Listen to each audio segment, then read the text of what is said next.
Her begynder Troldepus og Egerungerne af Dines Skafte Jespersen. Indtalt som lydbog af Søren Elung Jensen. Hjemme i højen. Troldepus og Pussy Troldunge var lige kommet hjem fra Hannibals ødegård over i Skåne.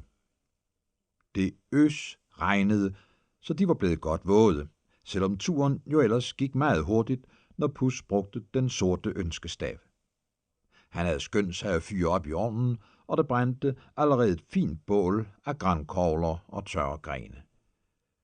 Pussy stod og så sur ud. Hun ville tilbage til Skåne, for der skinnede solen, da de tog afsted. Troldepus lå af hende. I morgen skinner solen nok også her, og det var vist godt, at vi kom hjem. Kan du høre, hvem der kommer? Der lød nogle arige brøl, og troldefar kom brasende ind gennem døren. Troldemor bagefter med skørterne slået op over hovedet. Nå, her sidder I og luner jer, mens vi andre farer rundt i storm og skyldregn, brummede han. Men troldemor skændte. Du kunne også godt have kigget på vejret, før vi strøg afsted oppe fra fjeldgubben. Min allerbedste kjole er helt gennemblødt. Troldefar brummede bare og sagde, at det var rart at være hjemme igen. Og så tilføjede han. Vi kunne jo være blevet væk fra det gilde. Du ved jo, jeg ikke bryder mig om den slags pjat. Der så det ellers ud til, at du morede dig godt nok, sagde troldemor. Men det lød ikke særlig højt, for hun var ved at trække den våde kjole over hovedet, så troldefar lod, som om han ikke hørte det. Det skal i hvert fald blive rart at komme i sin gode seng. Ja, jeg bliver ikke trold igen, før jeg får sovet en hel nat og en dag og en hel nat til, mente han. Sådan har jeg det også, lå troldmor. Men først skal vi have os et glas varmt honningvand for at jage forkølelsen bort. Og i morgen skal vi rigtig fortælle jer om fjeldgubbens gilde. Ilden blussede fint, og det varede ikke længe, før den søde drik dampede i krusene. Et øjeblik efter gik troldemor og troldefar ind i sovekammeret og lukkede døren. Troldepus og Pussy Troldunge krøb også under dynerne. De var ikke særlig søvnige, og de lå længe og snakkede ganske sagte om Hannibal, om Missan og alle de andre. Det var noget af det bedste, Pussy vidste sådan, at ligge og småsnakke og skiftes til at fortælle. Men hvad skal vi så lave i morgen? For vi vil da ikke ligge og sove hele dagen, som troldfar sagde, mumlede hun til sidst. Hun var ved at være lidt søvnig. Det finder vi ud af i morgen. Sov nu bare, hviskede Pus. Han havde bestemt, at han ville tidligt op og ud og hilse på alle dyrene. Det kom han nu ikke, for de var blevet så trætte af den skåne tur, at de sov og sov, uden at røre en finger hele natten, og hele den næste dag til langt hen på aftenen, da troldemor vækkede dem. Ja, har I slet ikke været i seng i al den tid, vi var væk, lå hun. Skynd jer nu lidt. Troldefar er både vågen og sulten og vil have noget at spise, inden vi skal sove, for det er jo nat igen. Pus og Pussy lå lidt og kiggede ud i luften. Det var en sær fornemmelse, at en hel dag sådan var blevet væk for dem. Det var aldrig sket før, og deres venner ude i skoven kunne sikkert ikke begribe, hvorfor de ikke kom ud. Ja, for jeg er sikker på, at en eller anden af dem så at smutte ind den aften, vi kom. Men få nu fart på, Pussy. Ude i køkkenet sad troldefar allerede og spiste. Han var både vågen og sulten og i godt humør, og han begyndte straks at fortælle om fjeldgubbens gilde og sagde, at han skulle hilse fra dem alle sammen. Tak, sagde Pus. Hvem var der? Der var fætter Jøgeltrold fra Island, og han var meget fornærmet på os. Ja, vi havde jo lovet at besøge ham, men troldemor turde ikke, fordi hun var bange for disse her vulkaner, husker I nok. Skal vi så derop nu? Spurgte Pus ivrigt. Nej, sagde troldemor. Det skal vi ikke, for troldefar har budt dem alle sammen til gilde her. Ja, Fenrik og hans ny kone kommer også. Ja, dem skulle vi hilse særlig meget fra. Ja, og dem fra Saima og Kasmiok kommer også. Det bliver et farligt ryk ind, brummede troldefar, og han så ud, som om han næsten havde fortrudt. Ja, vi får travlt, nikkede troldemor glad. Vi får slet ikke tid til at passe jer, så fjeldgubben sagde, at I skulle komme derop.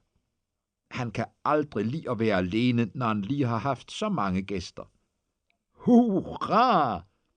råbte Pus, og Pussy råbte endnu højere, for hun havde ikke besøgt bedstefar fjeldgubben, siden hun var ganske lille, og det kunne hun knap huske. Troldefar fortalte videre om gildet, lige til Pussy faldt i søvn med hovedet på bordet. Så gik de alle i seng igen, men Pus kunne ikke sove, og derfor listede han sig ud i skoven for at sige farvel til sine venner. Det regnede ikke mere, og månen var kommet frem. Ude på engen fandt han Krumtak og alle rådyrene. Morten Hare var der også. Jeg kommer for at sige goddag og farvel igen, sagde han, og fortalte dem lidt om dagene på Ødegården og om turen til Norge. Du fejder alt for meget rundt, sagde Krumtak, og man kunne godt se, at han var lidt fornærmet. Ja, man ved aldrig, hvor man har dig, mukkede Morten Hare. Jeg kommer snart hjem igen, for der skal være stort gilde i Troldhøjen. Det har troldefar bestemt. Gilde? Her? Sagde Krumtak forfærdet. Jamen, det skal du da ikke være bange for, lå Pus. Det skal du bare glæde dig til. Og hils så alle de andre. Hvis der sker noget, så I vil have mig til at hjælpe jer, kan Skrat eller Krig Krar nok få fat i brevduen Knor og sende ham op med besked. Han skal nok finde mig. Så skyndte Troldepus sig hjem til højen og smuttede i seng.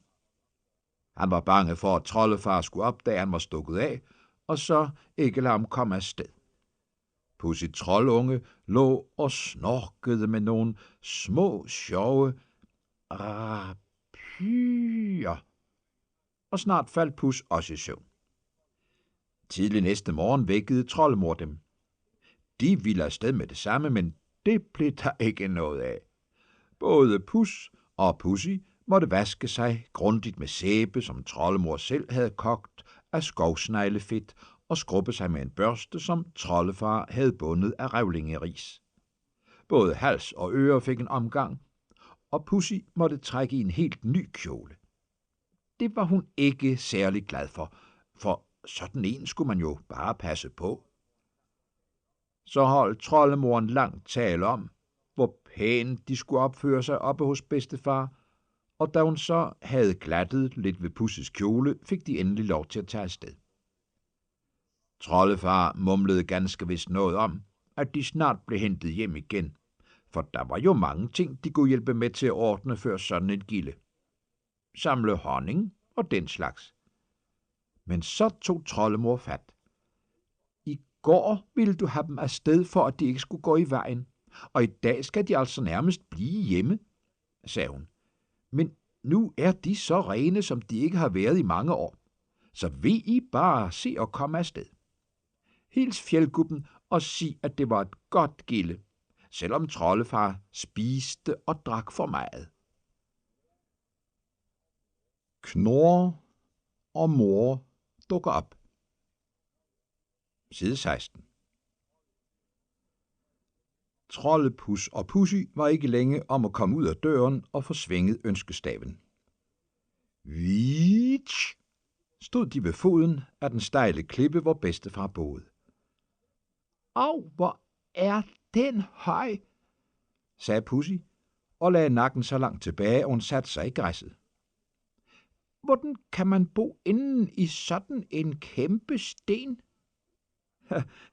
Ja, det gør han altså bare, lå Troldepus og hjalp hende på benene. Jeg har fortalt dig om den klat mos, man skal banke på for at komme ind, men jeg synes, den er kravlet for højt op i dag. Troldepus rakte og strakte sig, men han kunne ikke nå op til den grønne mospude på den glatte klippevæg. Så hentede han en tyk gren og stillede den op mod klippen. Hold fast ved den, mens jeg kravler op, bad han, og Pussy var straks parat. Så snart han kom højt nok til værs, slog han næven i mospuden, og i samme øjeblik åbnede der sig et stort hul i klippen. Pussy blev så forskrækket, at hun gav et lille skrig fra sig og glemte at holde på stangen, som så gled på den glatte klippevæg. Troldepus dumpede ned, men han slog sig næsten ikke, for der voksede både græs og bregner nedenunder. Du er vel nok en køn en til at hjælpe, grinede han, da Pussy kom springende for at se, hvad der var sket med ham. Du kunne jo bare have sagt, at du ville slå klippen helt i stykker, sagde Pussy fornærmet. Hun var sur over, at hun var blevet forskrækket. Kom nu med ind, sagde Puss. Han rakte hånden frem og hjalp hende, for indgangen sad et stykke op. Der var helt lyst i gangen, hvor gyldne grankogler lyste under loftet højt oppe. Det var så mærkeligt alt sammen, syntes Pussy. Du skal holde mig i hånden, hviskede hun. Troldepus grinede lidt, men han sagde ikke noget. Det var meget sjældent, at Pussy var bange. De løb sammen gennem gangen. Døren til den store hal stod åben, men fjeldgubben var der ikke. Bedstefar, råbte Puss så højt, at det rumlede af ekko og genlyd under det høje loft. Pussy havde sat sig på en skammel og kiggede rundt i det store rum. Men Puss løb ind i sovekammeret og bagefter ud i køkkenet. Hele tiden kaldte han, men fik ikke andet svar end det rullende ekko. Så gik han tilbage til hallen. Han er her ikke. Det var da sært. Nå, sagde Pussy. Jeg synes ikke, det er så sært. Jeg ville heller ikke være bekendt at være hjemme i sådan et griseri. Har slet ikke ryddet den mindste smule op efter gildet. Det er den mest grisede stue, jeg har set. Sådan noget som dette her kalder man ikke en stue. Det er den alt for stor til. Det er en hal, sagde Troldepus. Jeg er ligeglad, enten den er hel eller halv, men her skal i hvert fald ryddes op og gøres rent, og det må vi hellere begynde på med det samme, sagde Pussy meget bestemt. Og Puss kunne pludselig se, at hun lignede Troldemor temmelig meget. Er du tosset? råbte han. Vi er da ikke taget til Norge for at gøre rent. Du kan i hvert fald hjælpe mig med at skubbe borde og stole på plads. De er alt for store til, at jeg kan klare dem alene. Men hvad nu det? Nogle meget høje og skingrende stemmer lød ude fra den lange gang. Troldepus, er du kommet? blev der råbt. Det er Dorlassens drenge, Knurrer og Mor, sagde Puss. Det var da et held, så kan de også hjælpe, mente Pussy. Knurrer og Mor gør rent. Aldrig, grinede Puss. Og så vrælede han. Jeg er i hallen. Kom bare ind. Døren blev slået op med et brag. Knurrer og Mor kom farende ind og havde nær væltet Troldepus, som løb dem i møde. De klappede ham på ryggen og dunkede ham i siden og fortalte i munden på hinanden om alt det sjov, de skulle lave sammen. I må hellere hilse på min lille søster. Hun hedder Pussy Troldunge, og hun glæder sig til at lære jer at kende. Der er noget, hun vil bede jer om, lå Puss.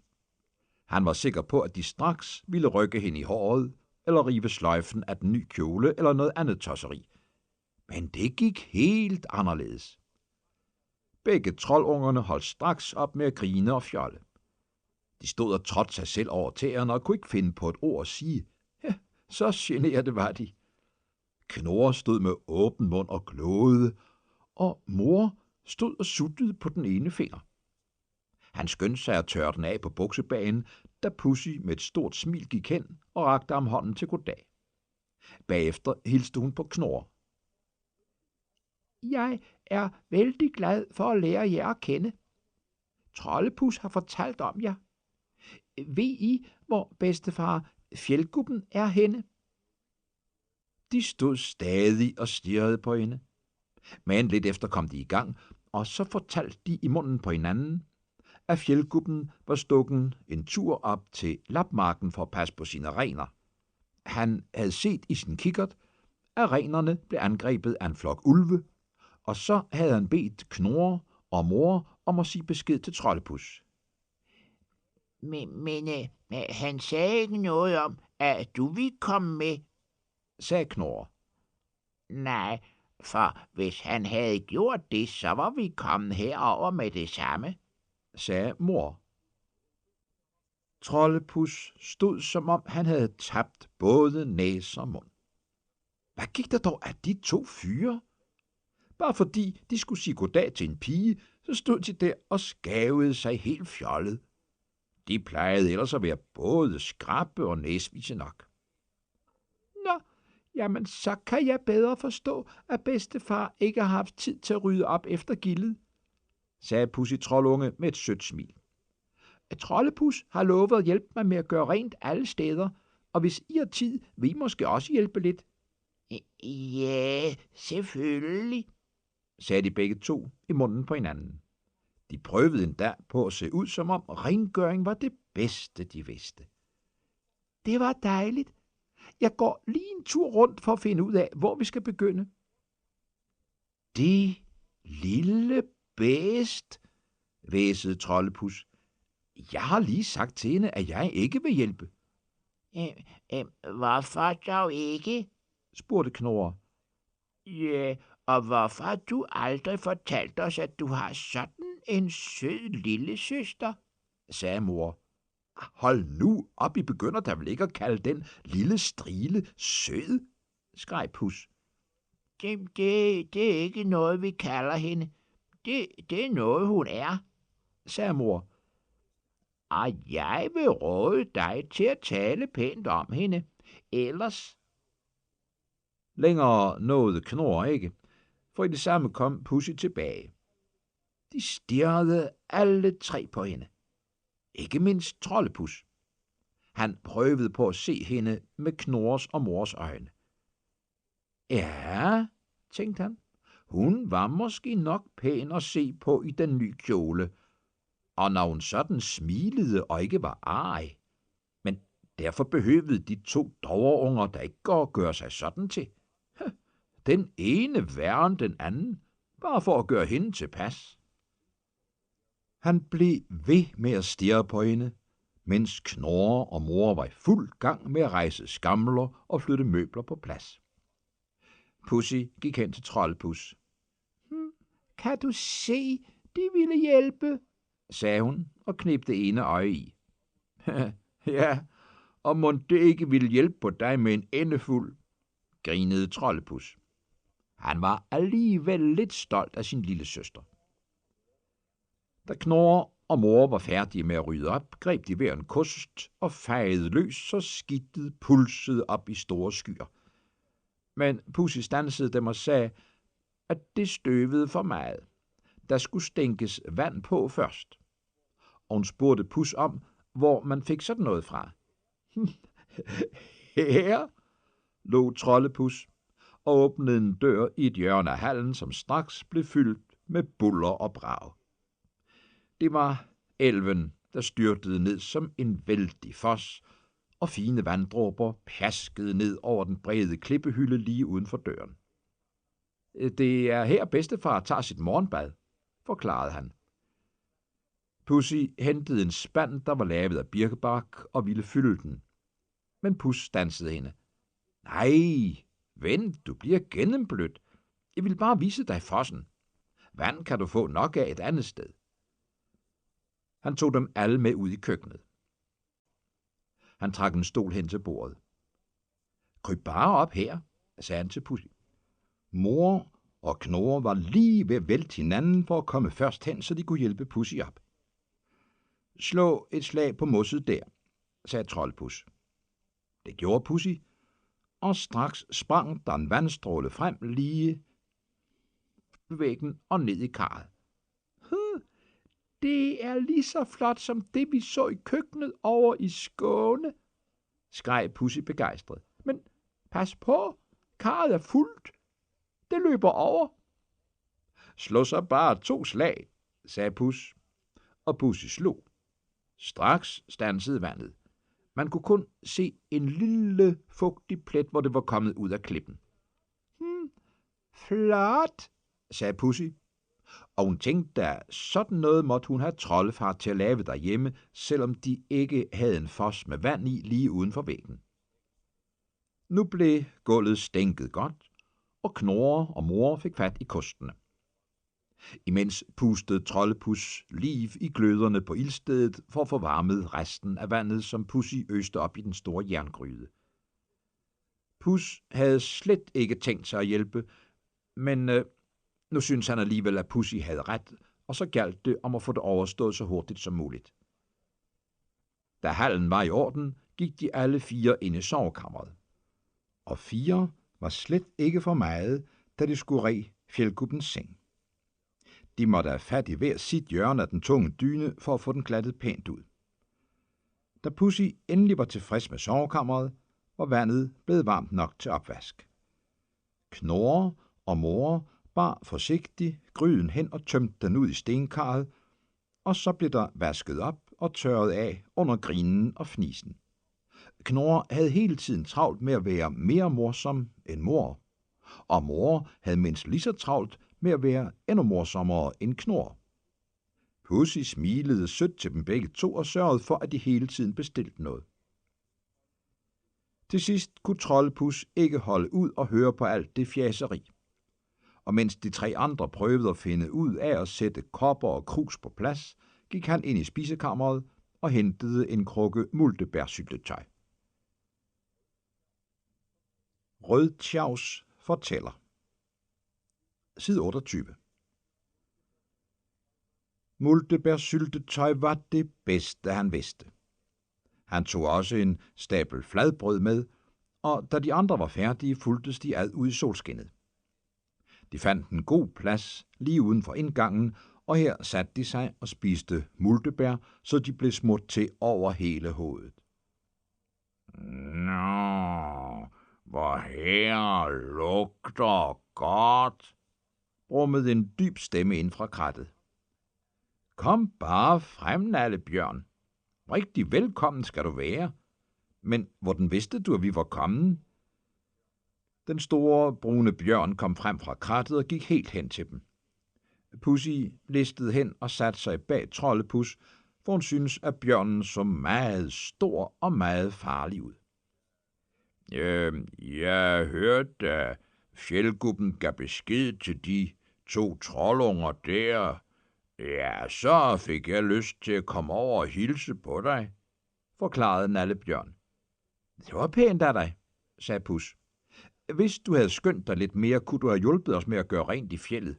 Ja, Pussy der skulle nok have sat dig i arbejde. Nu rejste Pussy sig op.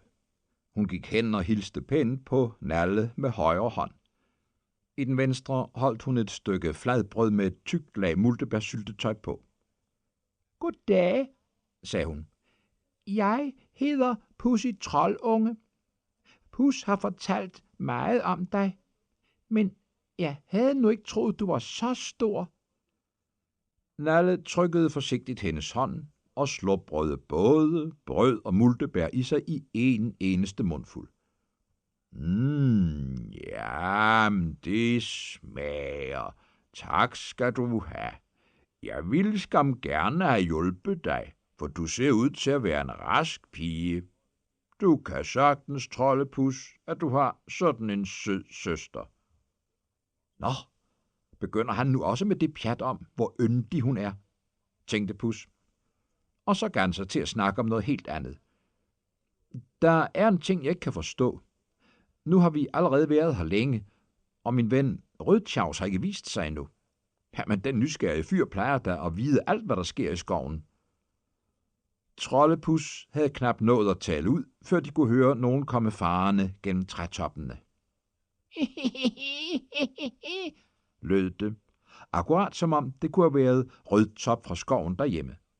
Nå, endelig kommer du, sagde Pus. Det var du længe om. Rødtjavs sprang lige ned på Pus' skuldre og gned sig kælet mod hans ører. Så knækkede han løs. Jeg vidste slet ikke, du var her, før jeg for lidt siden kom hen til Doverlassens fjeld for at snakke med Knorre og mor. Doverlassen sagde forresten, at jeg skulle sige til jer, at I skulle komme hjem begge to. Men han sagde også, at du var her sammen med din lille søster. Ja, og det er jeg glad for, tilføjede han. Det var pænt sagt, sagde Pussy og rakte ham en bid brød med syltetøj på. Tak, sagde Rødtjavs og snusede til maden. Det var nu ellers Trollepus, jeg tænkte på. Ja, for dig kender jeg jo ikke. Men jeg er sikker på, at Trollepus nok vil hjælpe mig. Hvad er det, du ikke kan finde ud af? Spurgte Pus. De er det, at menneskene er begyndt at fange vores unger. Og i nat er en af mine egne gået i en fælde. Jeg ville have bedt Knorre og mor om at hjælpe, men Doverlassen siger, at han har forbudt dem at have noget med menneskene at gøre. Og så, det er noget rigtig pjat, afbrød Knorre. Mor nikkede, og Troldpus sagde, det er akkurat som hjemme hos os, som om menneskene skulle være noget at være bange for. Jeg synes også, at mennesker er rare, sagde Pussy Troldunge. Jeg kender dem over fra Skåne, og de... Men Trollepus afbrød hende, for det var mere vigtigt at høre, hvad Rødtjavs kunne fortælle om de fælder. Ja, men Knorre og mor skal gå hjem, ellers bliver Doverlassen gal på mig, sagde Rødtjavs. De 2 troldunger både knorrede og morede, mens de gik, og de lovede at komme tilbage, så snart de kunne stikke hjemmefra. Pussy smilede sødt til dem begge 2. Så lagde Pus og Pussy sig mageligt lænet op af Nallebjørn, og Rødtjavs fortalte løs om ungen, der var blevet fanget i en fælde. Ja, det er ikke den første, og det er ikke bare unger, de fanger. Ja, min fætters kone hedder Springel, ja, og hende har de også taget. Du siger hele tiden de. Jamen, ved du da, hvem det er? Spurgte Troldpus. Ja, for min fætter var der, da de tog Springel ud af fælden og gik med hende ned til en hytte et stykke ned ad fjeldet. Det er 2 mennesker. Den ene har hår over hele hovedet, men den anden har intet hår, undtagen ovenpå, forklarede Rødtjavs. Hvad er det for en hytte, du snakker om? Spurgte Nallebjørn. Det er den, hvor der altid før boede en pige, som malkede de køer, der åd af græsset på sæteren. Sådan kalder de det, der ligger nede omkring hytten. Hun gjorde aldrig nogen fortræd. Jeg har selv besøgt hende, for hun kunne godt lide at snakke med os, og hun havde altid rare sager, som vi kunne æde. Ja, hende kender jeg godt, brummede Nalle. Vi har engang spist blåbær sammen. Sådan på en måde, da. Og så grinede Nallebjørn, så det rumlede i maven på ham. Det lyder sjovt. I din mave altså, lå Pussy. Pussy har ret, sagde Trollepus. Men hvorfor var det så morsomt at spise blåbær sammen med den pige? Ja, det var nu slet ikke særlig morsomt, dengang det skete.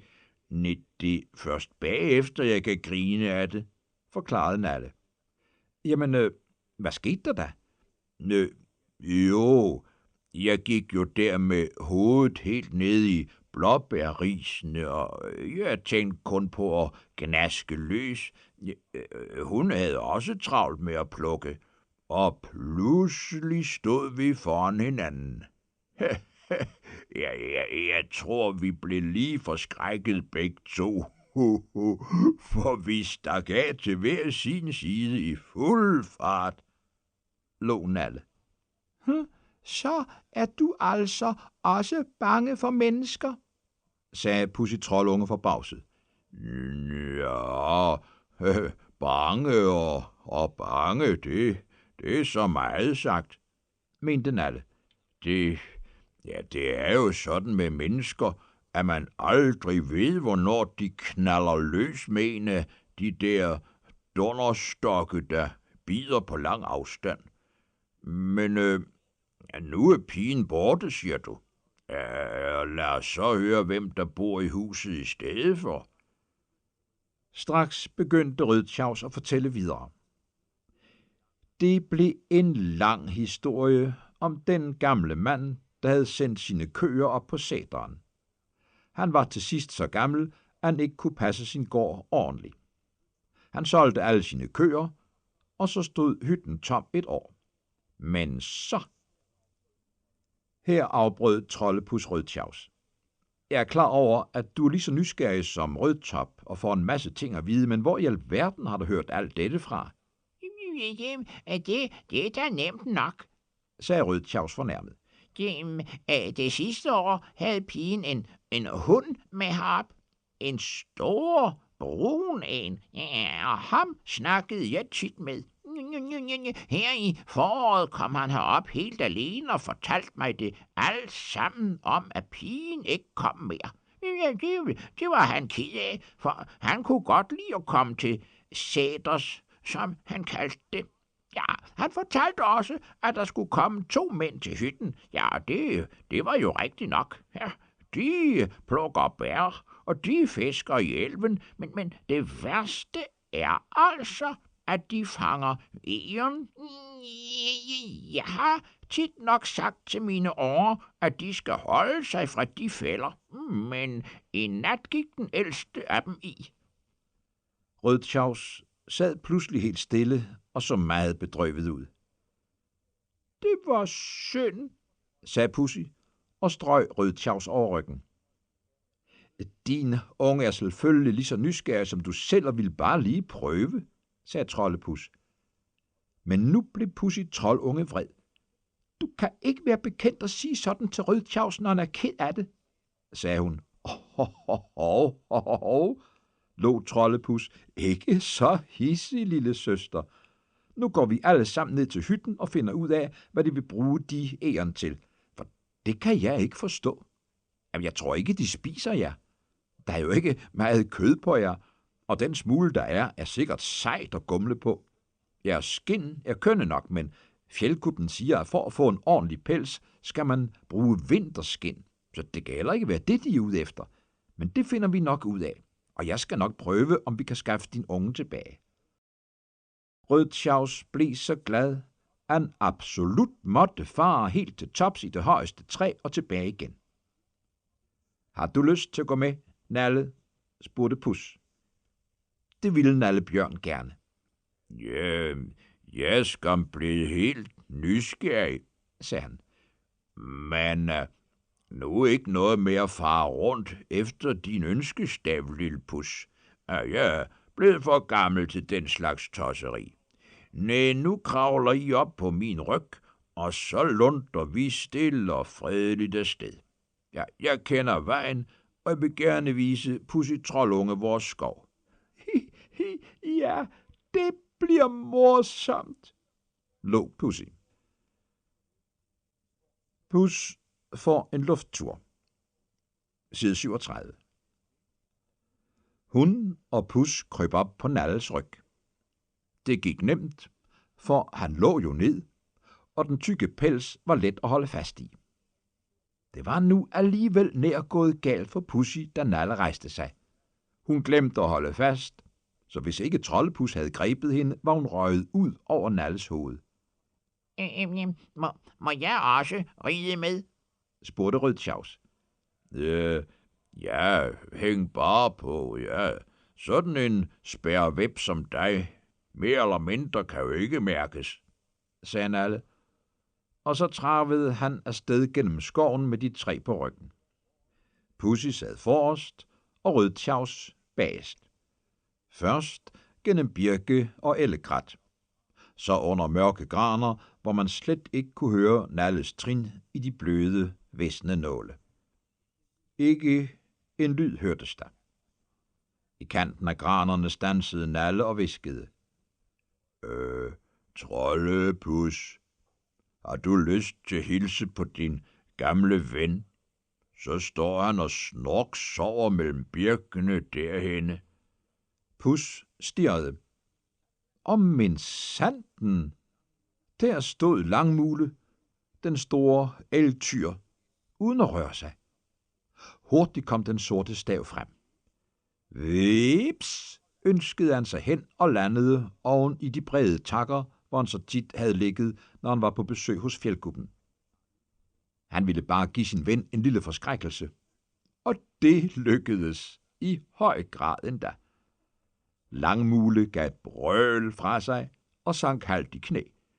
Men 1 sekund efter var han igen på benene og gav et kast med hovedet, så Trollepus blev slynget højt op over toppen på det træ, Langmule stod under. Han havde ikke nået at få fat i takkerne, og nu virvlede han rundt der højt til værs. Pussy Troldunge gav et skrig fra sig.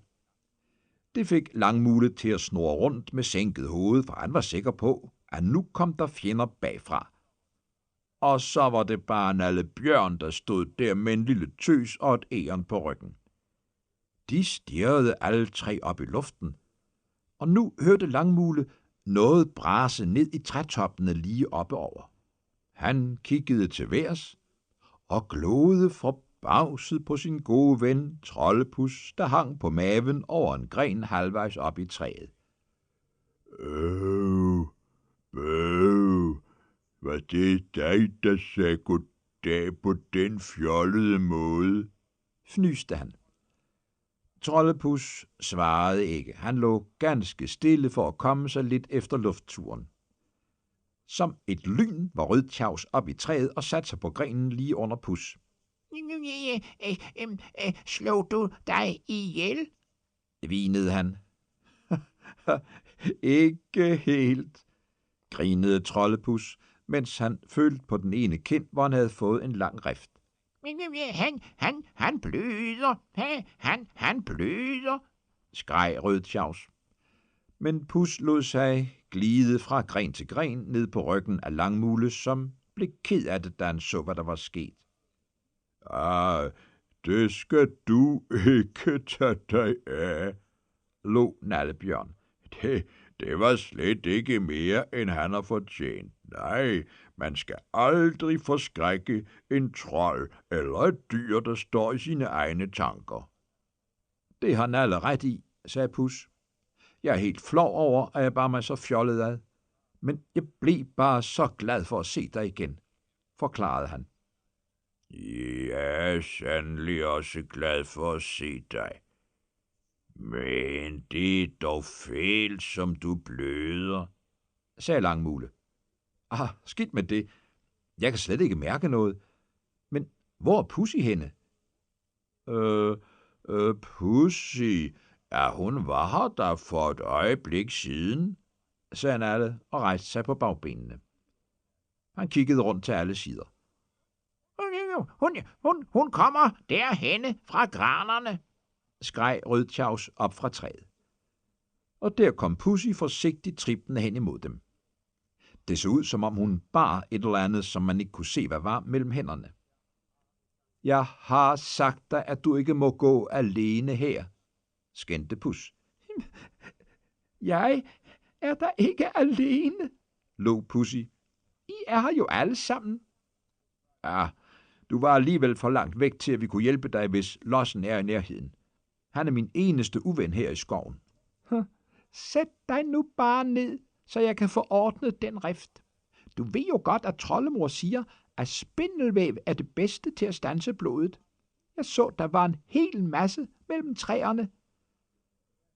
Pussy klaskede flere lag af det fineste spindelvæv oven på såret. Trollepus fandt sig pænt i det. Kønt så det ikke ud, men Pussy sagde, at det kun skulle sidde til næste dag, så skulle hun nok vaske det af. Nu fik hun endelig tid til at sige goddag til Langmule. Hun stod med hænderne i siden og kiggede op på den vældige elgtyr. I er så store heroppe, både du og Nalle, sagde hun. Ja, men vi er lige så rare, som vi er store. Når troldunger, der ikke ligefrem hopper ned i hovedet på os, uden at sige til i forvejen, lå Langmule. Jeg har sagt undskyld, mukkede Trollepus. Ja, godt ord igen. Nu skal jeg nok lade være med at drille dig mere. Men hvor skal I ellers hen? I vil vel ikke med ned til elven? Jeg plejer altid at tage et bad på den tid af dagen. Vi kan jo godt følges ad dernede, sagde Nalle. Men ellers skal vi videre til sæterhytten. Rødtjavs har mistet en unge, og den har Pus lovet at skaffe tilbage, hvis han kan. Op så bare op på mine takker, Trollepus, så kan du fortælle, hvad der er sket på vejen derned. Pussy går i vandet. Side 44. Trollepus fortalte så det hele om, hvordan menneskene fangede egernunger, og Langmule kunne heller ikke begribe, hvad de skulle bruge dem til. Det skal jeg nok finde ud af. Men jeg vil bede dig hjælpe Nalle med at passe på Pussy, mens jeg smutter ned og ser på hytten, bad Trollepus. Det lovede Langmule, men han ville først have sit bad. Lidt efter nåede de ned til elven, der snodede sig fredeligt afsted med lave pilebuske langs bredden. Pussy lod sig glide ned fra Nalles ryg, og Pus hoppede ned fra Langmules takker. Jeg vil også ud og bade, sagde Pussy. Ja, det må du da gerne, men prøv hellere først at føle på vandet, inden du springer i, sagde Pus. Hvorfor det? Ja, fordi det er koldt. Lige så koldt som i fossen bag bedstefars fjeld. Det er nemlig elven her, som laver hans fos. Jamen, her løber den da pænt og stille, sagde Pussy. Det er fordi, der er plads nok til den her, forklarede Langmule.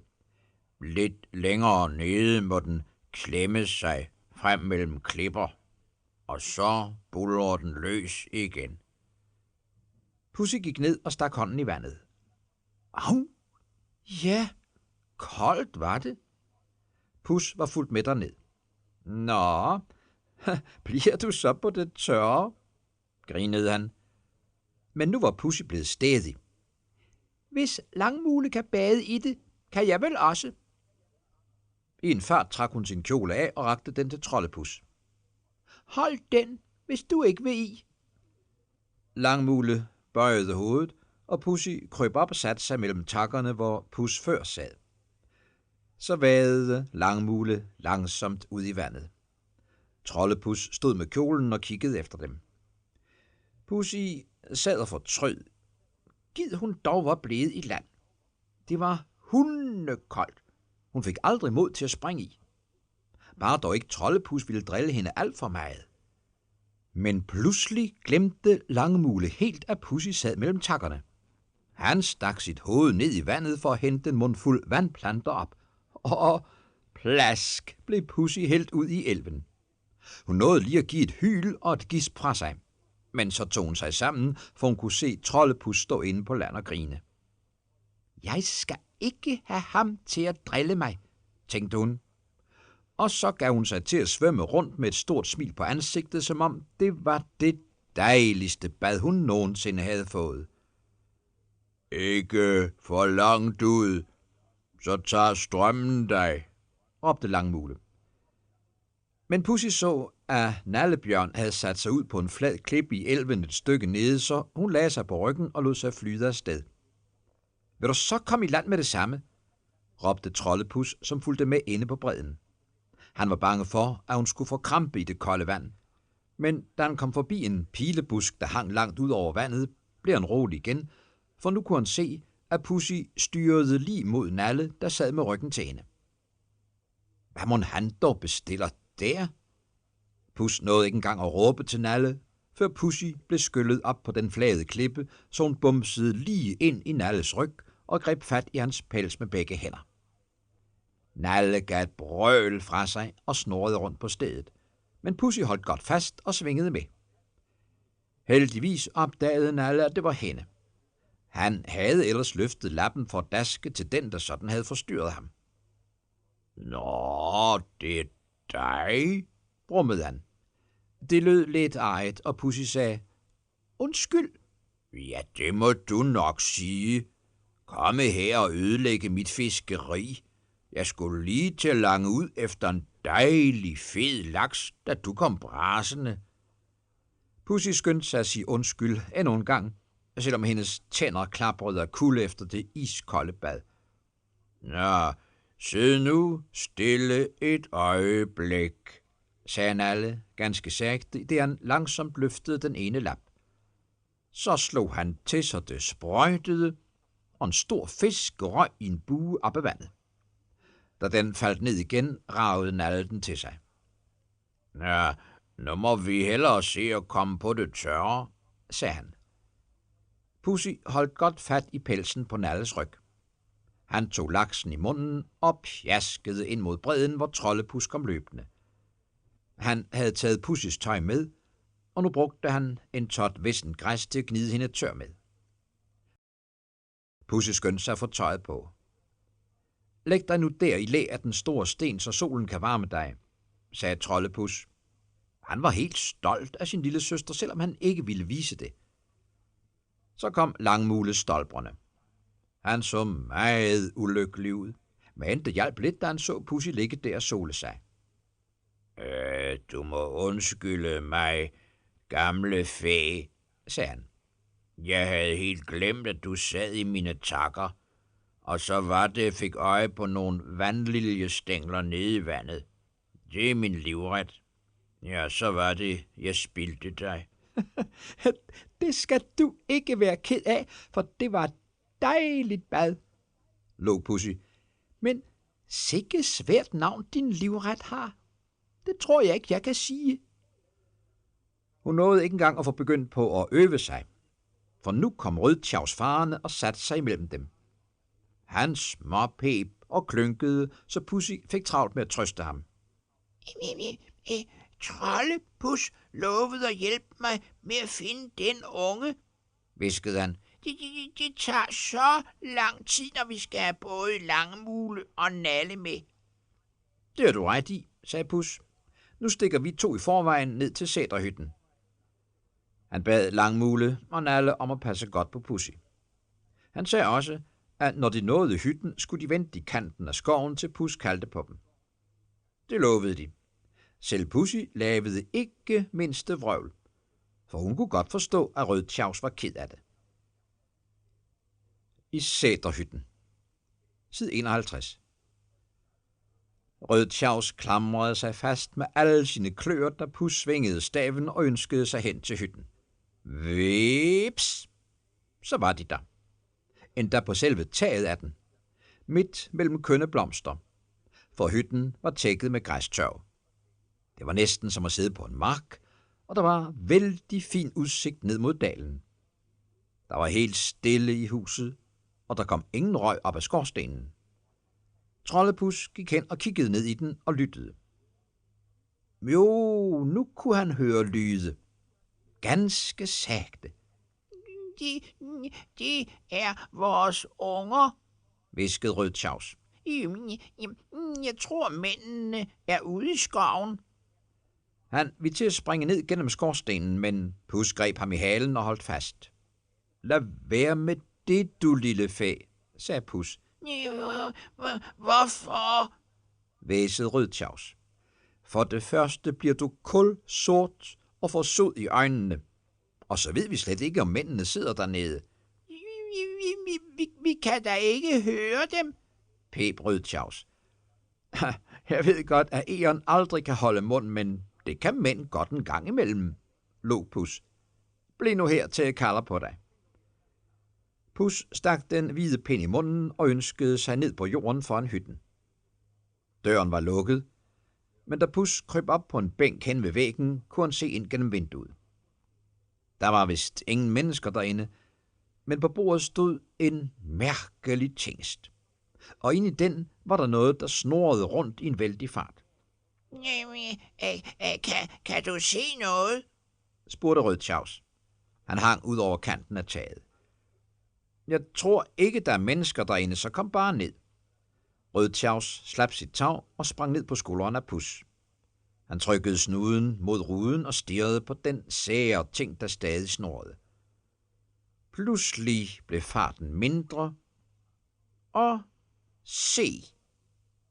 Rødtjavs blev så ivrig, at han borede alle kløer på den ene forpote ind i øret på Pus, som slet ikke mærkede, at det gjorde ondt, for nu kunne han se, at det var en egernunge, der løb rundt ind i det hjul, der snurrede. Pludselig satte den fuld fart på igen. Det er sært, at den ikke bliver helt rundtosset, lå Pus. Det kunne jeg godt lide at prøve en gang, sagde Rødtjavs.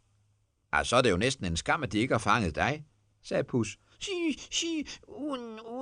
Nej. I hvert fald ikke, hvis jeg skal bo i sådan et bur.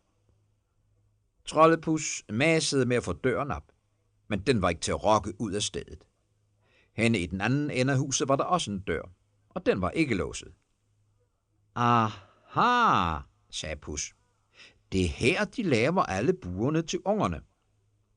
Der var et langt bord hele vejen langs væggen, og inde i en krog lå et bundt tynde pinde. På bordet stod et bur, som var helt færdig med hjul og det hele. Trollepus stak hånden ind gennem lågen og fik det til at snurre rundt ved at skubbe til det med hånden.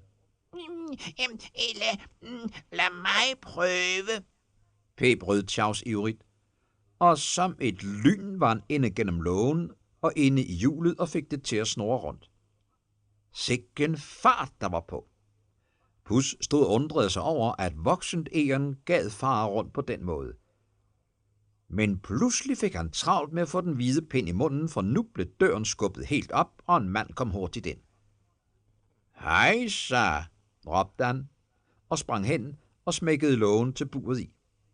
Trollepus sprang op på bordet og klemte sig ind i hjørnet. Her kunne han stå og holde øje med, hvordan det gik med Rødtjavs, som stadig snurrede rundt, uden at ane, hvad der var sket.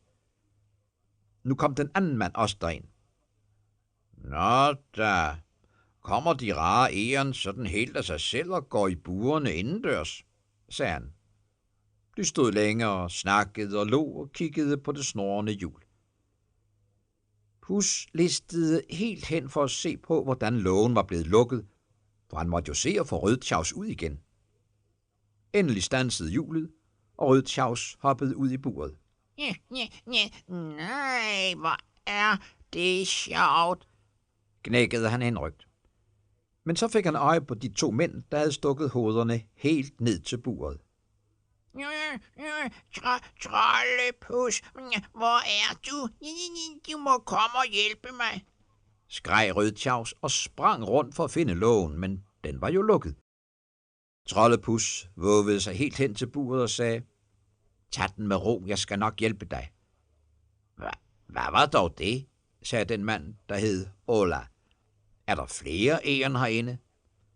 De så sig om til alle sider og kiggede både under bordet og bag pinden i hjørnet, men der var ikke noget egern at se. Tag nu hellere buret med ind til de andre, så kommer jeg med nogle nødder, sagde den mand, der hed Knut. Ola tog buret med den stakkels Rødtjavs, som sprang forvildet rundt. Pus prøvede at åbne lågen, men kunne ikke komme til for Olas arm. Han måtte nøjes med at hviske, at han nok skulle følge med, og at der ikke var noget at være bange for. Det hjalp lidt på Rødtjavs humør. Trollepus smuttede med ind i stuen, hvor Ola satte Rødtjavs på bordet ved siden af buret med erenungen, som de havde stået og kigget på gennem vinduet. Ungen pep henrygt, da den så Rødtjavs og tog sig en tur rundt i hjulet. Rødtjavs sad helt fortabt og glåede, og det hjalp ikke det mindste, at Knut kom og stak nogle nødder ind i buret til ham. Pludselig lød der egernsnak rundt i hele stuen, og Pus opdagede, at der hang flere buer rundt på væggene. I nogle af dem sad der egern, og de havde alle sammen fået nødder, som de åd løs af, og det gik stærkt. Pus havde aldrig tænkt over, hvordan Rødtop derhjemme bar sig ad, men det ville da være sjovt at undersøge, om han gjorde det på samme måde som de norske. Han stirrede stift på det nærmeste egern, der netop begyndte på en ny nød. Fat om den med forpoterne, og så 1, 2, 3, gnave spidsen af med de skarpe fortænder, til der var en ganske lille revne. Så de nederste fortænder ind i revnen og et lille vrid. Vær så god, skallen flækkede i 2 halvdele. Kernen blev hurtigt et, og så i gang med næste nød. Pludselig kom Pus til at le. Jamen, det er jo akkurat det samme, jeg gør med min kniv. Skærer spidsen af, spidsen ind, vrid og knæk, tænkte han. Han listede et par fingre ind mellem tremmerne i buret og snappede en nød. Så sad han parat med kniven, da egernet tog fat på en ny nød. Han begyndte selv på samme tid som ungen, og præcis samtidig var de færdige. Det var jo flot, lå han ved sig selv. Så er jeg lige så skrap en nødknækker som en norsk egernunge. Nu må jeg huske at se, hvor den Rødtop bærer sig ad. Pus havde været så optaget, at han næsten havde glemt Rødtjavs, der stadig sad i buret uden at røre de nødder, Knut havde givet ham. Knut var gået ind i det andet rum, hvor han skramlede med noget, der lød som gryder, så han var nok ved at lave mad. Ola sad ved et bord hen i hjørnet og gned med en pind på noget hvidt noget, ligesom børnene i skolen tit gjorde. Sagde, at det kaldtes at skrive. Pus ønskede sig op på bordet med buerne. Æd dog dine nødder, hviskede han. Det gav et sæt i Rødtjavs. Nå, du er her endnu. Jeg troede såmænd, at du var stukket af, pep han.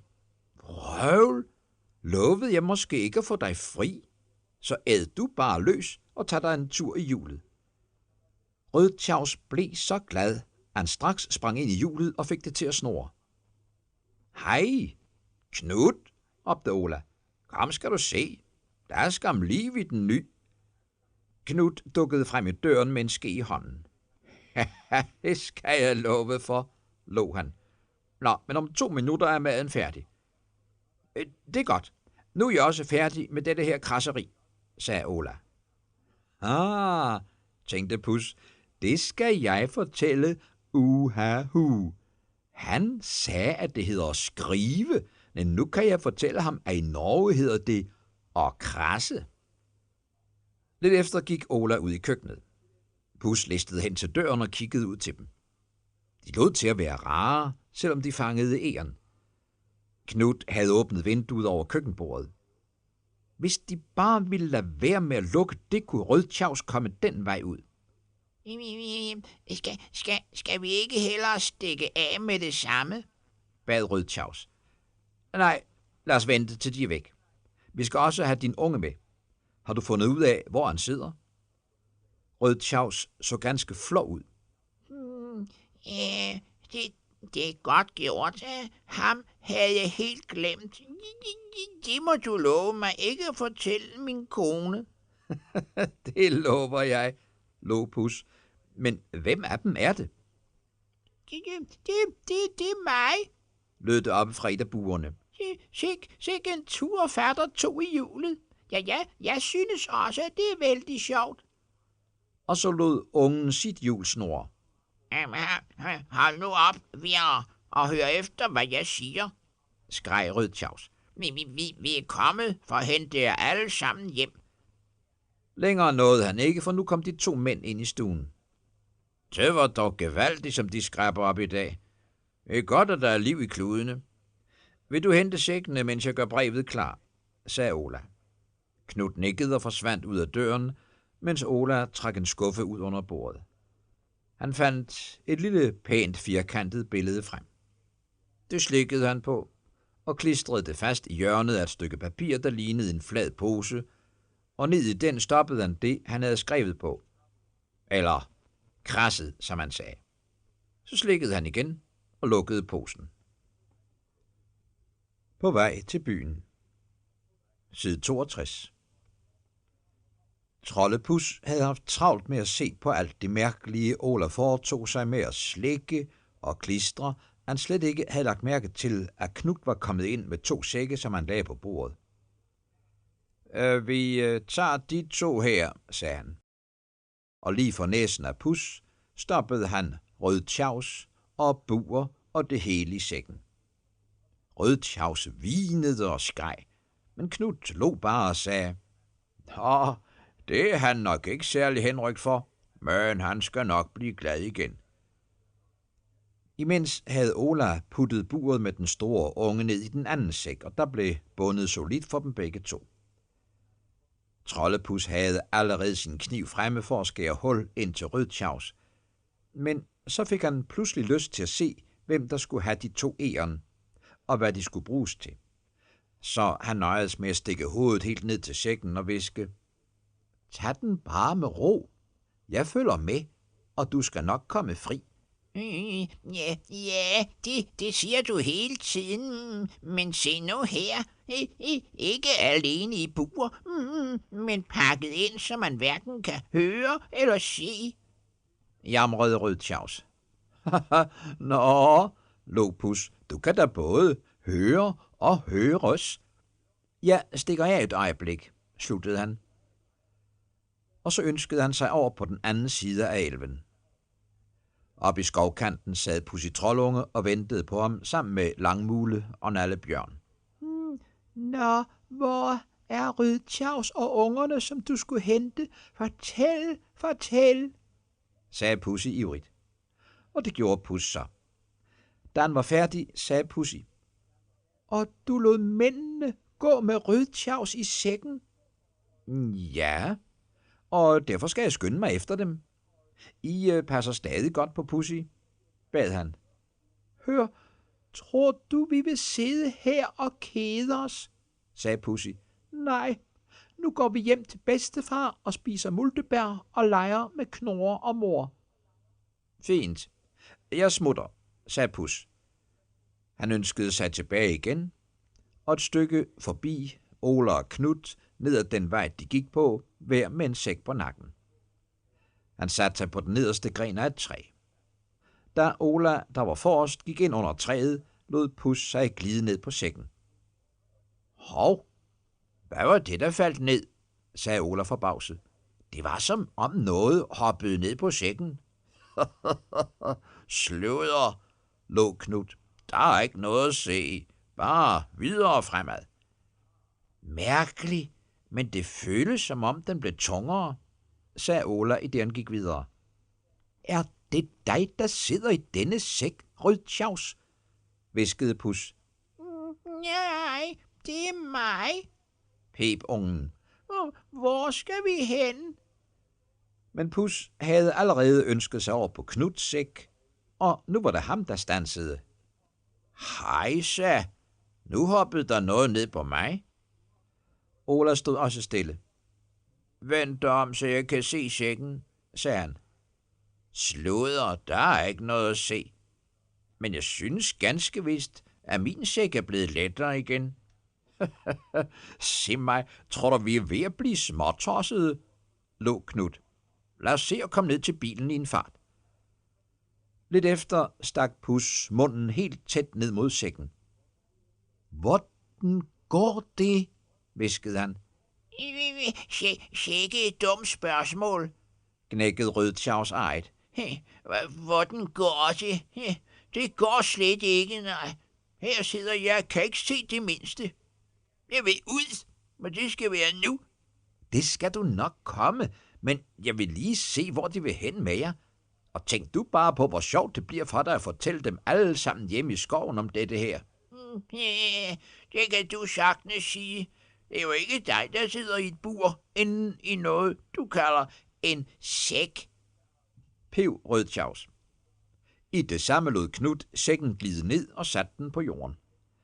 Pus trillede ud til siden, men han holdt godt fat i den hvide pind.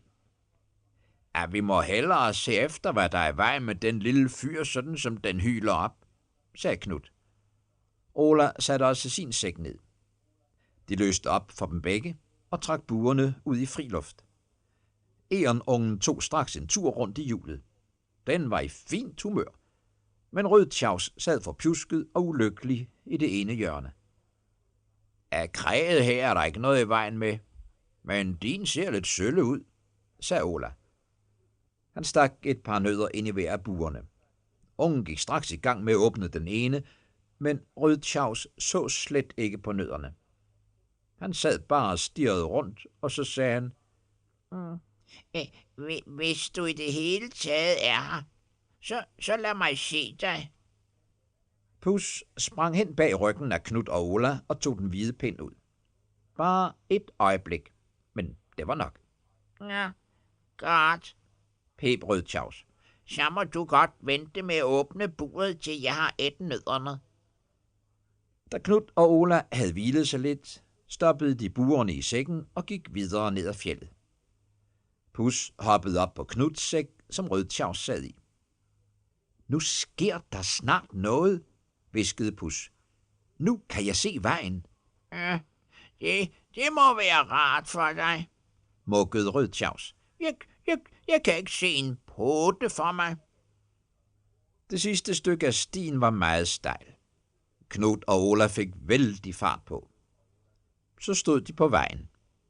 Den var lavet næsten som en hylde på siden af fjeldet. Der var stadig langt ned til bunden af dalen. Dernede lå en lille flok huse omkring et stort hus med et højt tårn på. Pus håbede, at det var der, de skulle ned, for han havde aldrig været i en norsk by. Et stykke hen ad vejen lå der et lille hus med en port i den ende, der vendte ud mod vejen. Måske var det der, Knud og Ola boede, når de ikke var på sæteren. Særligt pænt så det ikke ud. Der var revner i væggen, og porten hang skævt. Trollepus ønskede sig op på taget. Det var der også hul i, henne i det ene hjørne, så han kunne kigge ned. Men det var ikke et menneskehus, for der var kun et rum, og det eneste, der stod derinde, var en lille rød vogn. En af den slags, der lugtede så sært og kørte så stærkt. Nu havde Ola fået porten op. Han gik ind og satte sig i vognen. Gennem vinduet foran kunne Pus se, at han drejede på et eller andet. Straks begyndte vognen at pruste og væse og blæse røg bagud. Og så trillede den langsomt ud på vejen. Knud stod klar til at stikke de 2 sække ind i vognen. Han satte sig ind ved siden af Ola, og så trillede de afsted. Oven på vognen var der et lavt stillads af tynde stænger, og der ønskede Pus sig op.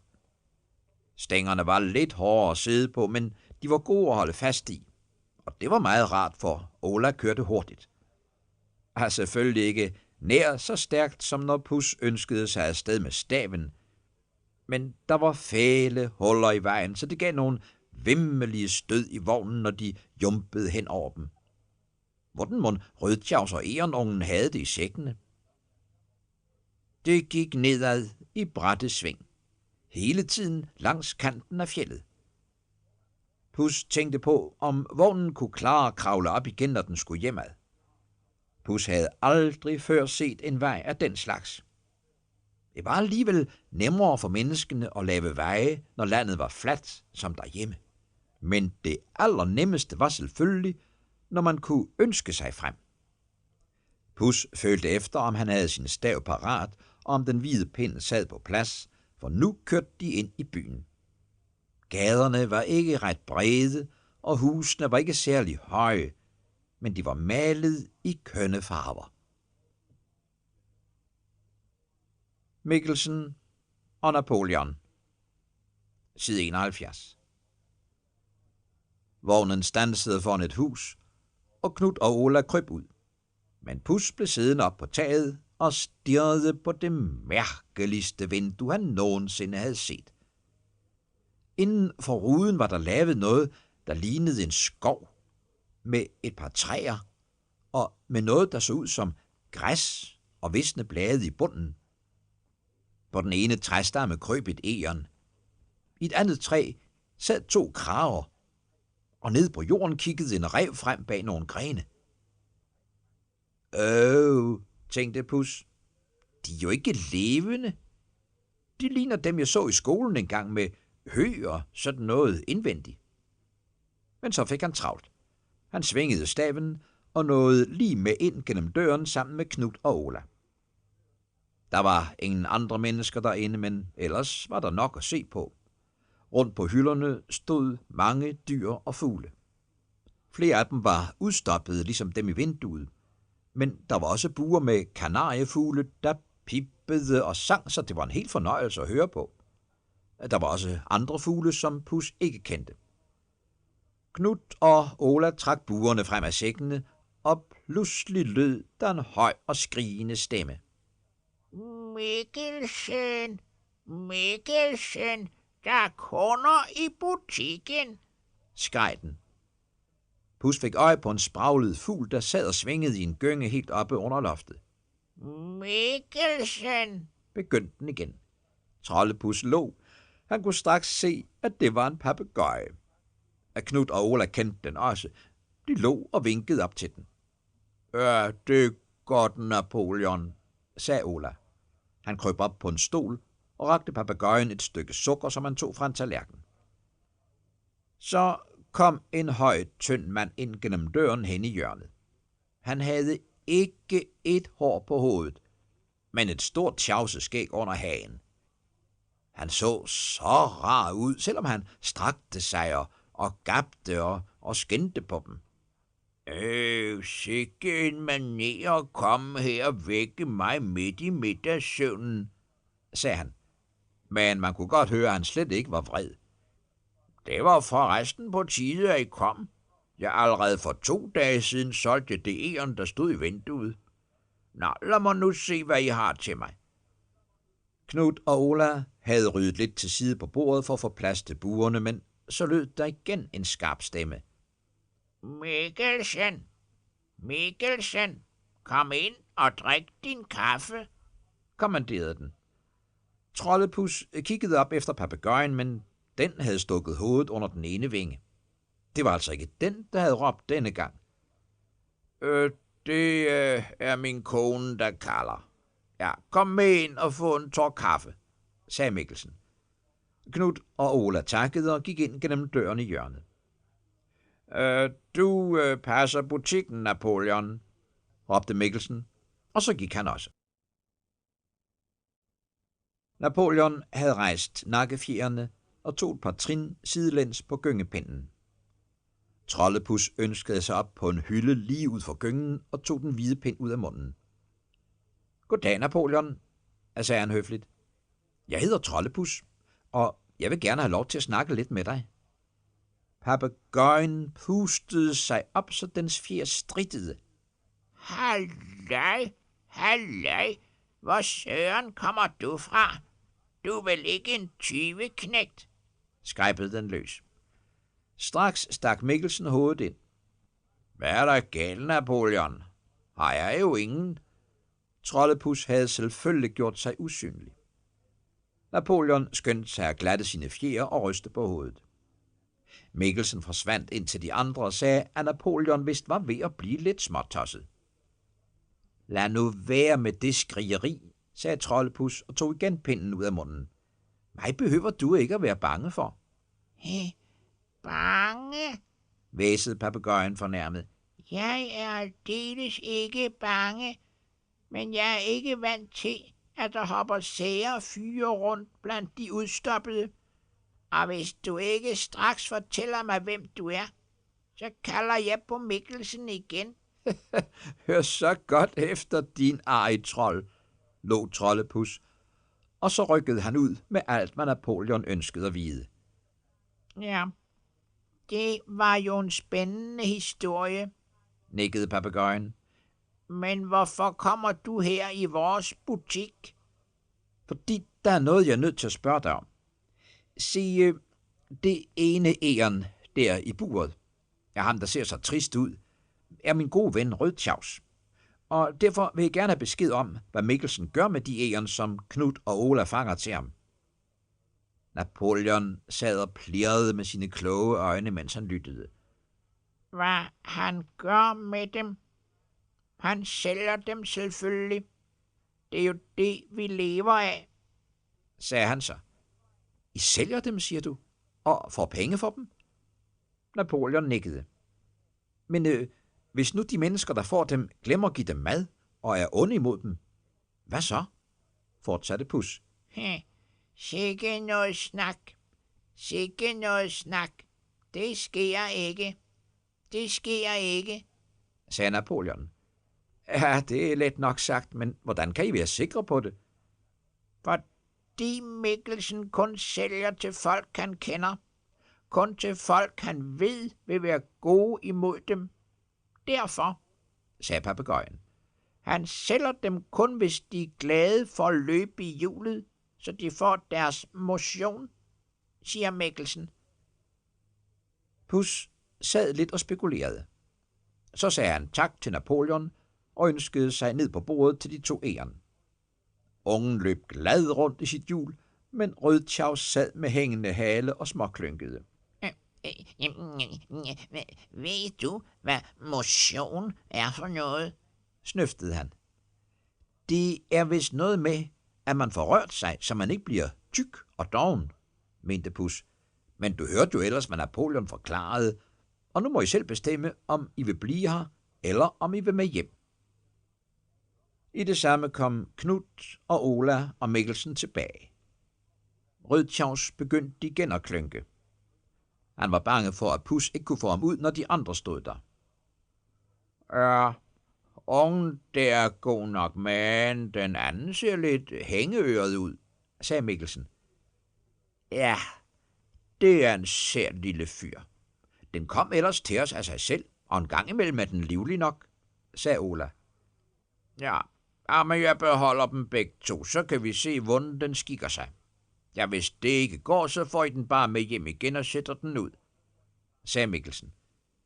Det var de enige om. Knut og Ola sagde farvel og gik ud af butikken. Mikkelsen tog buret med ungen og satte det ud i vinduet, så folk kunne stå udenfor og se på den. Troldepus listede med ud og spurgte, om den ville blive, eller om den ville med hjem til skoven. Men den ville helst blive. Så sagde Pus farvel til Napoleon og tak for hjælpen. Jeg kunne såmænd have lyst til at tage med, sagde Napoleon. Men jeg må nok hellere blive her og hjælpe min ven Mikkelsen. Stik du bare af med Rødtjavs, så han kan komme hjem til familien. I det samme kom en dreng ind i butikken. Han lod døren stå åben efter sig. Skynd jer nu at forsvinde. Jeg venter lidt med at kalde, sagde Napoleon. Pus åbnede døren til buret, og Rødtjavs var ikke længe om at fare om halsen på ham og klamre sig fast. Pus svingede sin stav. Han nåede lige at høre Napoleon skrige på Mikkelsen. Bare nu ikke Mikkelsen tror, at det er drengen, der har lukket Rødtjavs ud. Men det kan Napoleon nok forklare ham, tænkte Pus. Hjemad igen. Side 80. Troldepus havde ønsket sig til sædrehytten sammen med Rødtjavs, lige ind gennem det åbne køkkenvindue. De havde god tid til at få Virre ud af buret. Jeg vil gerne med hjem til skoven, men det er en skam, vi ikke har et hjul at løbe i der, sagde han. Du kan sagtens få motion nok i træerne, sagde Rødtjavs. Han var vigtig af de nye ord, han havde lært. Jeg skal se, om jeg kan få bedstefar til at lave et hjul til jer, trøstede Pus. Der behøver jo ikke at være buer om. Nej, kun hjulet, sagde Rødtjavs. Det vil være dejligt. For sjovt var det nu. Pus så grundigt på et af hjulene for at huske, hvordan det var lavet. Så åbnede han det sidste par buer for det sidste par egern og sagde, at de selv måtte bestemme, om de ville blive eller stikke af. Rødtjavs og Virre ville ikke med til Fjeldgubbens hule. De havde travlt med at komme hjem til familien for at fortælle om, hvad de havde oplevet. Pus nøjedes med at hjælpe dem over elven, og så ønskede han sig selv til hulen, hvor bedstefar var kommet hjem. Pussy Troldunge sad og spiste syltetøj, så hun glinsede over hele ansigtet. Bedstefar havde rigtig forkælet hende, fordi hun havde været så flink at vaske op og gøre rent, mens Pus føjtede rundt og morede sig. Har hun klaret det helt alene? Lå Pus og blinkede til Pussy. Nå, jeg glemte vist at fortælle, at Knurre og mor og Trollepus hjalp lidt, tilstod Pussy.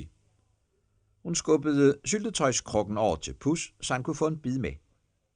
Ja, jeg tænkte nok, grinede bedstefar. Men fortæl nu, hvordan det gik med de egern. Ja, du kan vist godt både spise og snakke samtidig. Det gjorde Pus så, og til sidst sagde han, at Rødtjavs og Virre ville blive meget glade, hvis bedstefar kunne lave hjul af samme slags som dem, Knut og Ola satte i burene. Ja, hvis sådan et par menneskefyre kasser kan jeg vel også, mente Fjeldgubben. Ja, lad mig nu høre lidt mere om dem. Pus havde jo netop set meget nøje på de hjul, så han ridsede en lille tegning op på et stykke birkebark. Fjeldgubben mente ikke, det så særlig svært ud, så han bad Pus smutte hen til Rødtjavs og sige, at Fjeldgubben ville sætte et hjul op for dem om et par dage. Da Trollepus kom hen i den store grantykning for at give besked, sad Rødtjavs netop midt i egernflokken og fortalte. Pus satte sig lidt for at lytte. Han beholdt den hvide pind i munden, og han blev snart klar over, at Rødtjavs var lige så stor en pralhals som Rødtop derhjemme i skoven. Der var ingen ende på, hvor modig han havde været, og hvor mange gange han havde reddet sig selv og Trollepus fra både det ene og det andet. Så tog Trollepus pinden ud. Stammede Rødtjavs. Goddag igen, Trollepus. Hvor længe har du siddet der? Længe nok til, at jeg må sige dig tak, fordi du så tappert har frelst mig fra så mange farer. Og så skal jeg forresten hilse dig fra Fjeldgubben. Om et par dage kommer han og sætter et hjul op for jer. Vil du ikke nok fortælle videre, lå Pus? Nej, det kan vente til en anden gang, sagde Rødtjavs. Men i det samme lød Fjeldgubbens stemme gennem skoven. Han kaldte Trollepus hjem, og så var Rødtjavs ivrig nok til at fortælle videre. Der var noget, bedstefar ikke rigtig kunne finde ud af med det hjul. Da de havde snakket om det, prøvede Pus på at sætte Pussy lidt i humør. Hun havde gået og kedet sig lidt, fordi Doverlasen havde forbudt Knurre og mor at komme uden for hulen. Da Trollepus vågnede næste morgen, kunne hun høre Fjeldgubben stå og fløjte hen i det ene hjørne af hallen, hvor han havde sine økser og kniver den slags. Han var allerede i gang med det hjul. Det var nok bedst at bede om et til Rødtop også. Måske blev han lige så tosset efter at løbe i hjul som de norske egern. Pludselig længtes Pus lige frem efter at se dem alle sammen derhjemme. I det samme vågnede Pussy over i sin seng. Hun satte sig op med et sæt og stirrede stift over på Trollepus. Er der i vejen? Spurgte Pus. Du er vel ikke syg? Det ved jeg ikke, men jeg er så underlig, svarede hun. Hvordan underlig? Det ved jeg ikke, siger jeg jo. Men synes du ikke, vi har det rart heroppe hos bedstefar? Spurgte hun så. Jo, selvfølgelig gør jeg det, sagde Pus forbavset. Men er det så ikke underligt, at jeg længes hjem? For det gør jeg. Pus kunne se, at hendes øjne var helt blanke, som om hun skulle til at græde. Hold op med det, råbte han. Der er ikke noget at tude for. Jeg længes også, tror jeg nok. Nej, gør du? Råbte Pussy henrygt. Det var da sjovt. Men skal vi så ikke smutte hjem? Så kan vi være med til at lave til det gilde troldemor snakkede om. Måske kan vi fare rundt og indbyde dem alle sammen. I en fart fik hun tørret øjnene, og så skyndte de sig ind til bedstefar Fjeldgubben. Jamen, det tror jeg, jeres mor og far vil blive glade for, sagde han, da de havde fortalt, hvad de havde snakket om. Ja, troldefar vil nok mukke lidt over, at I går i vejen med hende. Det tror han nu hører til, for at det skal være rigtigt. Og jeg skal nok tage et hjul med til Rødtop, når jeg kommer til Gilde. Så sagde de farvel og tak til bedstefar. Pus svingede sin stav, og i det de susede afsted, sagde han til Pussy. Husk mig på, at jeg skal finde ud af, hvor den Rødtop knækker nødder.